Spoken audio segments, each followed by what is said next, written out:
કેમ છો બાળકો? મજામાં રહેશો? બાળકો, આજે આપણે ધોરણ 8 ની અંદર વિષય ગણિત પ્રકરણ પહેલું છે સમય સંખ્યા એટલે કે રેશનલ નંબર.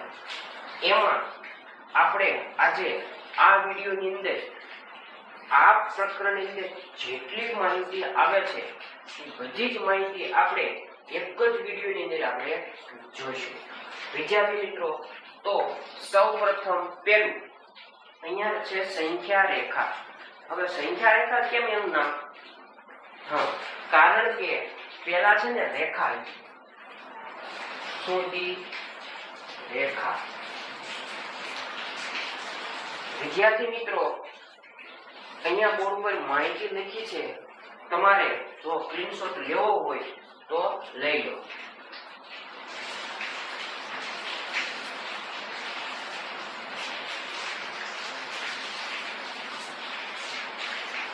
હવે આપણે સમજીએ.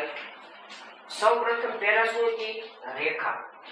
આ રેખામાં બરોબર વચ્ચે 0 આવેલો છે. મિત્રો, તમે જોઈ શકો છો રેખાના કેટલા ભાગ થયા? 2. કયો ભાગ? તો કે જમણી બાજુ વાળો ભાગ અને એક ડાબી બાજુ વાળો ભાગ. એટલે લખ્યું છે 0 ની કઈ બાજુ? આ જમણી બાજુ અને આવડી આ ડાબી બાજુ. બરોબર? હવે તમે થોડું ધ્યાનથી જુઓ તો જમણી બાજુ જે છે એને આપણે કઈ સંખ્યા વડે દર્શાવીએ છીએ? ધન સંખ્યા. તેવી જ રીતે ડાબી બાજુ જે સંખ્યાઓ છે એને આપણે દર્શાવીએ છીએ ઋણ સંખ્યા વડે. હવે બાળકો, આ 0 છે, 0 પછી કઈ સંખ્યા આવે? કેટલી? 1. પછી કઈ નંબરની આવે? 2. પછી 3. આવું ક્યાં સુધી? ઓકે, અનંત સુધી. કેમ? કારણ કે આપણે બધા જાણીએ છીએ જે એકડા છે એ ક્યાં સુધી જાય છે? અનંત સુધી જાય છે. તેવી જ રીતે આ રેખા છે એ પણ ક્યાં સુધી વિસ્તરેલી છે? અનંત સુધી વિસ્તરેલી છે. એટલા માટે આ 1 2 3 ક્યાં સુધી? અનંત સુધી. આ તો આપણે કોઈની બાજુ જોઈ? 0 ની જમણી બાજુ. 0 ની જમણી બાજુ કેવી સંખ્યા આવે? હંમેશા ધન સંખ્યાઓ આવે. રેડી? ત્યાર પછી 0 ની ડાબી બાજુ. તો અહીંયા જુઓ તો 0 ની ડાબી બાજુ કેવી સંખ્યાઓ છે? કેવી? ઋણ સંખ્યા. આપણે શેના વડે દર્શાવીએ છીએ? માઈનસ વડે. એટલે 0 ની પહેલા કોણ આવે? -1. એની પહેલા આવે -2. એની પહેલા ક્યાં સુધી આવે? તો કે અનંત સુધી આવે. કેમ? કારણ કે -1 -2 -3 -4 એ બધું શું છે? ફરીથી પાછા એકડા છે.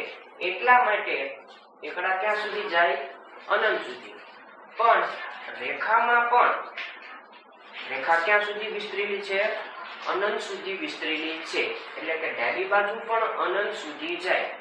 તેવી જ રીતે એકડા પણ ડાબી બાજુ અનંત સુધી જાય. તો મિત્રો, તો આવા પ્રકારનું ચિત્ર દેખાય. તો આવા પ્રકારનું ચિત્ર દેખાય એટલે જ એનું નામ છે સંખ્યા રેખા. કેમ સંખ્યા રેખા? કારણ કે પહેલા હતી રેખા, એમાં આપણે શું દર્શાવીએ છીએ? 1 2 3 0 પછી માઈનસ વાળી સંખ્યા.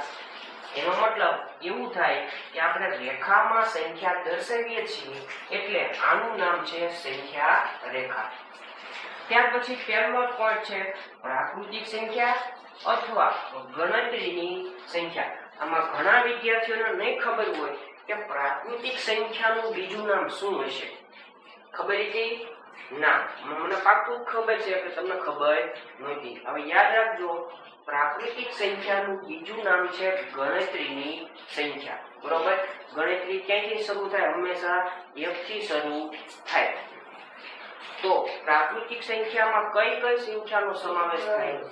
1 2 3 4 ક્યાં સુધી?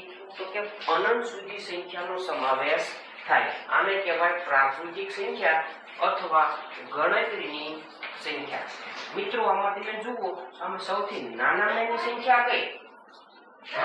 તેને કહેશો એક.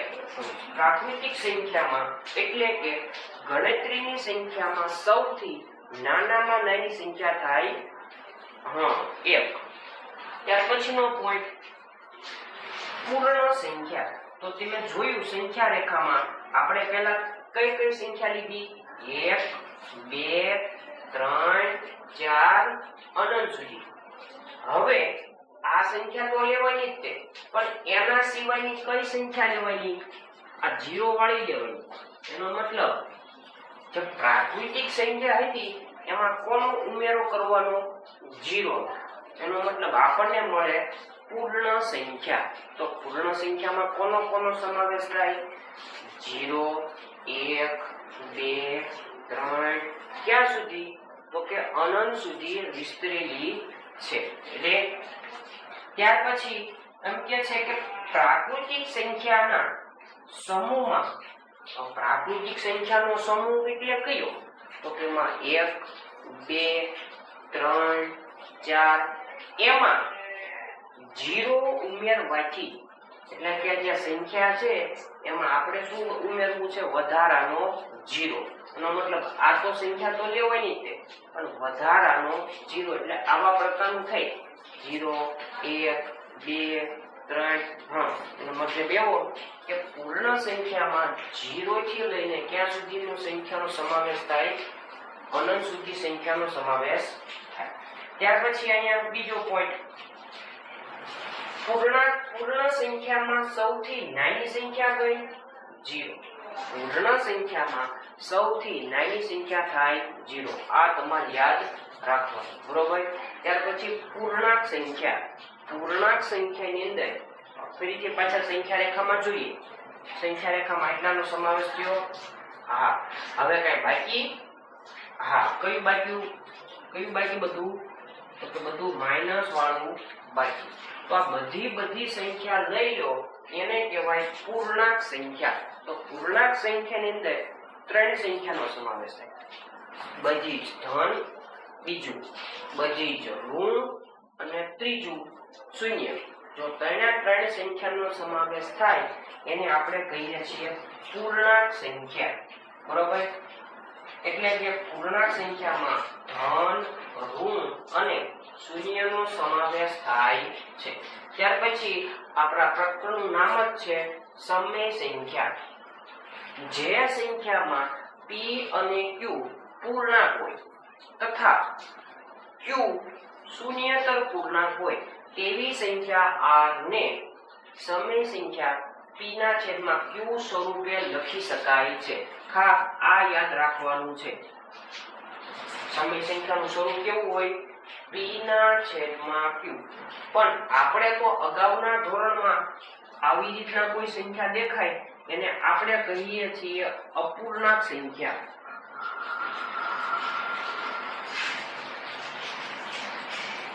આવી રીતના કોઈ સંખ્યા તમને બતાય તો આપણે આને કહીએ છીએ અપૂર્ણાંક સંખ્યા. બસ એનું જ નામ છે સમય સંખ્યા. મિત્રો અહીંયા તમે જુઓ તો આ 5 છે એ એક સમય સંખ્યા છે. કેવી રીતે? તો આપણે સમય સંખ્યાનું સ્વરૂપ કેવું હોય?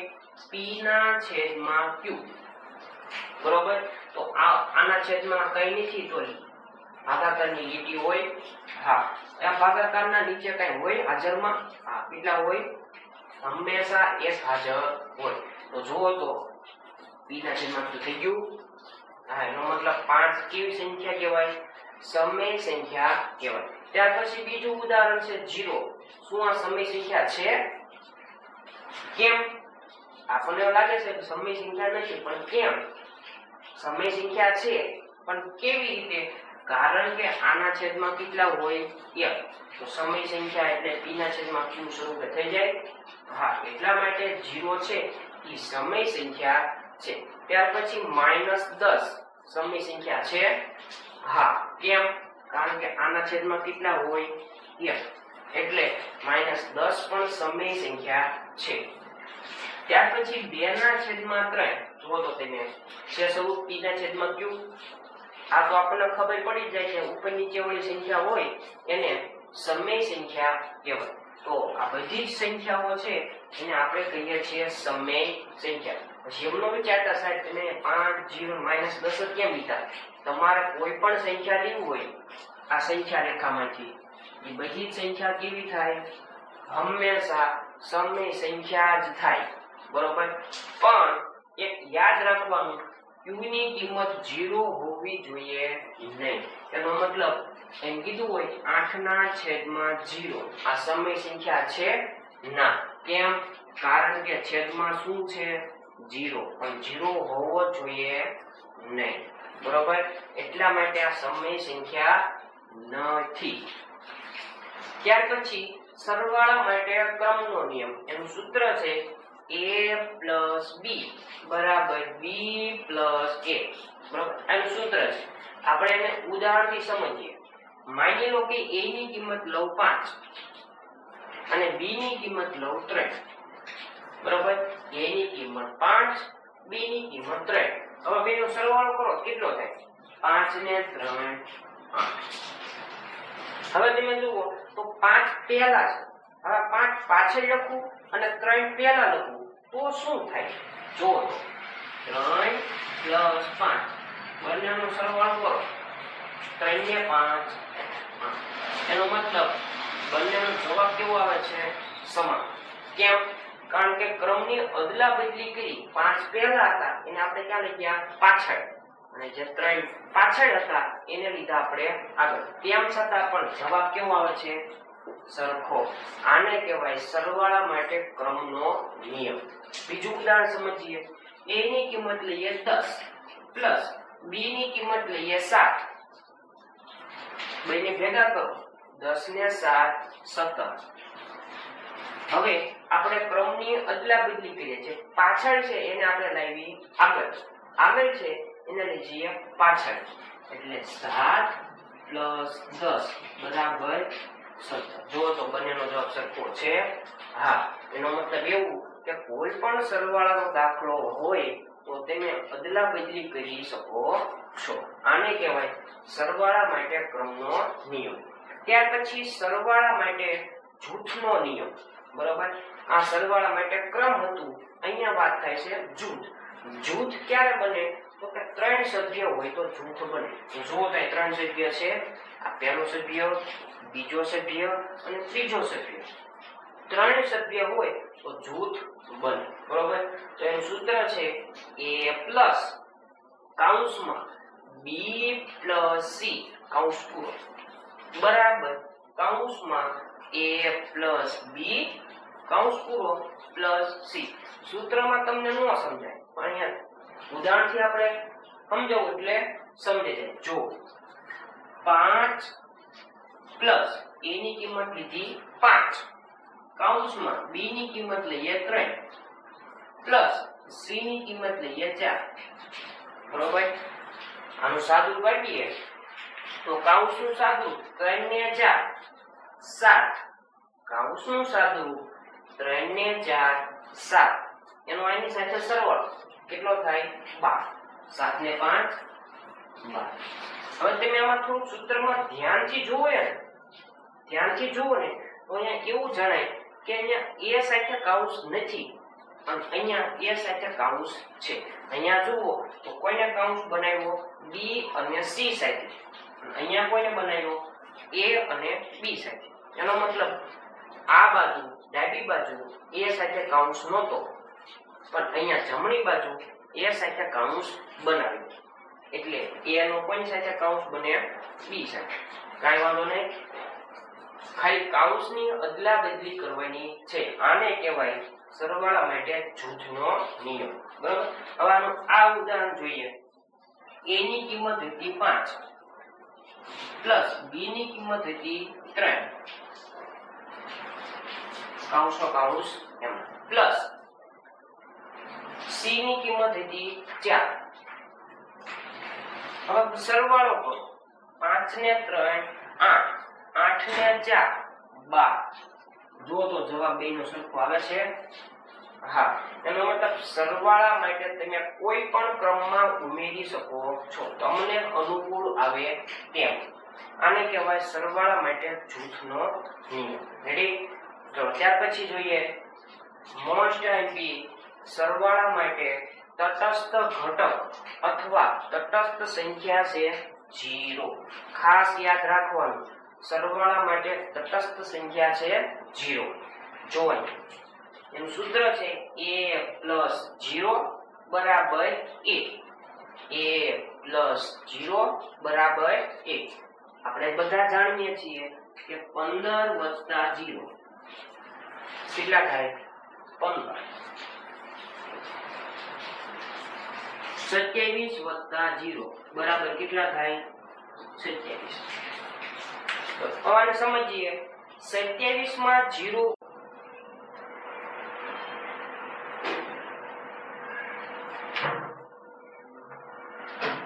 હવે આપણે ગુણાકાર માટે ક્રમનો નિયમ સમજીએ. ગુણાકાર માટે ક્રમનો નિયમ a × b બરાબર b × a. અગાઉ આપણે શીખ્યા સરવાળા માટે ક્રમનો નિયમ, માત્ર ક્રમની અદલાબદલી કરવાની, બરોબર? તો અહીંયા પણ એવું જ છે, ગુણાકાર માટે ક્રમ એટલે ખાલી અદલાબદલી કરવાની, ત્યાં છતાં પણ જવાબ કેવો આવે? સરખો. એને ઉદાહરણથી સમજીએ. તમને એમ કીધું હોય કે 7 × 8 7 8 કેટલા થાય? 56.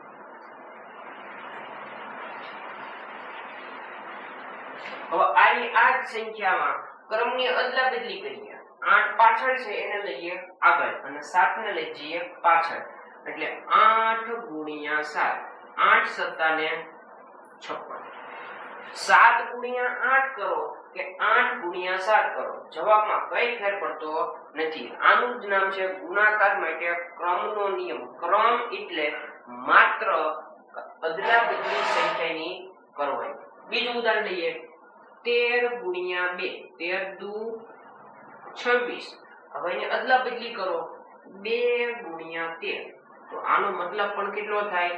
26. જવાબમાં કઈ ફેર પડે નહીં. જેમ સરવાળામાં 2 + 3 કરો તો 5 થાય ને 3 + 2 કરો તો પણ 5 જ થાય. અહીંયા વાત થાય છે ગુણાકારની, તો અહીંયા ગુણાકાર કરવાનો, બે સંખ્યાનો ગુણાકાર. ત્યાર પછી ગુણાકાર માટે જૂથનો નિયમ. એનું સૂત્ર a × b × c બરાબર a × b × c. જૂથ એટલે માત્ર કાઉન્સની અદલાબદલી થતી હોય. તેને જોવો અહીંયા ઉદાહરણથી સમજીએ આપણે. 2 × 3 × 4. આમાં કાઉન્સ કોની સાથે છે? 3 અને 4 સાથે. હવે કાઉન્સની અદલાબદલી થઈ જાય, બરાબર? અહીંયા 2 બહાર હતો, ઈ ક્યાં હતો? રે કાઉન્સની અંદર. 2 × 3 × 4. તો સંખ્યા તો અહીં આ છે, પણ માત્ર કાઉન્સની અદલાબદલી થઈ. તેમ છતાં પણ બેનો જવાબ કેવો આવે? સરખો. કારણ કે ગુણાકાર તમે કોઈ પણ રીતે કરી શકો. પછીનું ઉદાહરણ 15 × 4 બરોબર. પહેલા કૌંસ લીધો ×5. આપણે આની આ સંખ્યાની કૌંસની અદલાબદલી કરી. 15 × 4 × 5. જેમાં કૌંસની અદલાબદલી થાય એને કહેવાય જૂથનો નિયમ. પણ યાદ રાખવાનું નિશાની કઈ? ગુણાકાર. તો ગુણાકાર માટે જૂથનો નિયમ. તો નિશાની પ્લસ હોય અને કૌંસની અદલાબદલી થતી હોય તો સરવાળા માટે જૂથનો નિયમ. ત્યાર પછી મોસ્ટ આઈએમપી કે ગુણાકાર અને ભાગાકાર માટે તટસ્થ સંખ્યા છે 1. ગુણાકાર અને ભાગાકાર માટે તટસ્થ સંખ્યા છે 1. એનો મતલબ એવું કે તમે એક સાથે ગુણાકાર કરો કે ન કરો કઈ ફેર પડે નહીં. જોઈ 5 × 1 કેટલો જવાબ આવ્યો? 5. 13 × 1 તમે એક સાથે ગુણાકાર કરો તો પણ જવાબ ઈ નું ઈ જ આવે છે. એનો મતલબ આ થાય ગુણાકાર માટે તટસ્થ સંખ્યા 1. ત્યાર પછી ભાગાકાર માટે પણ તટસ્થ સંખ્યા છે 1. જો 5/1 આનો જવાબ શું આવે? 5. 17/1 બરાબર 17. એનો મતલબ એક સાથે ભાગાકાર કે ગુણાકાર કરો કે ન કરો એ કઈ ફેર પડશે નહીં. જે જવાબ છે એનો ઈ જ આવવાનો છે. એટલે ગુણાકાર અને ભાગાકાર માટે તટસ્થ સંખ્યા એટલે કે તટસ્થ ઘટક 1 છે. ત્યાર પછી વિરોધી સંખ્યા. આપેલી સંખ્યામાં માત્ર નિશાની ફેરવી. તમે બધા જાણો છો મિત્રો કે ગુજરાતીમાં વિરોધી કેવું આવે તો કે રાત્રિનું વિરોધી દિવસ. તો ગણિતમાં એવું ન આવે, ગણિતમાં નિશાની આવે. તો ગણિતમાં નિશાની પ્લસ હોય તો માઈનસ કરવાની, અને જો માઈનસ નિશાની હોય તો પ્લસ ની નિશાની કરવાની. બરોબર? આને ગણિતનો વિરોધી કહેવાય. તો આપણે એનું ઉદાહરણ જોઈએ. -8 નો વિરોધી. વિરોધી એટલે માત્ર નિશાની ફેરવવી. તો અહીંયા માઈનસ છે એનું વિરોધી કેવું થાય? પ્લસ. એટલે આનો વિરોધી થાય +8. પ્લસ લખવાની જરૂર નથી. ત્યાર પછી 11 નો વિરોધી. તો 11 છે એ કેવી છે? ધન સંખ્યા છે કે ઋણ? હા, ધન સંખ્યા. તો ધન નો વિરોધી શું થાય? ઋણ. એટલે -11. આને કહેવાય વિરોધી. એટલે કે માત્ર નિશાની ફેરવવાની. યાદ રાખવાનું, આ પણ આઈએમપી છે.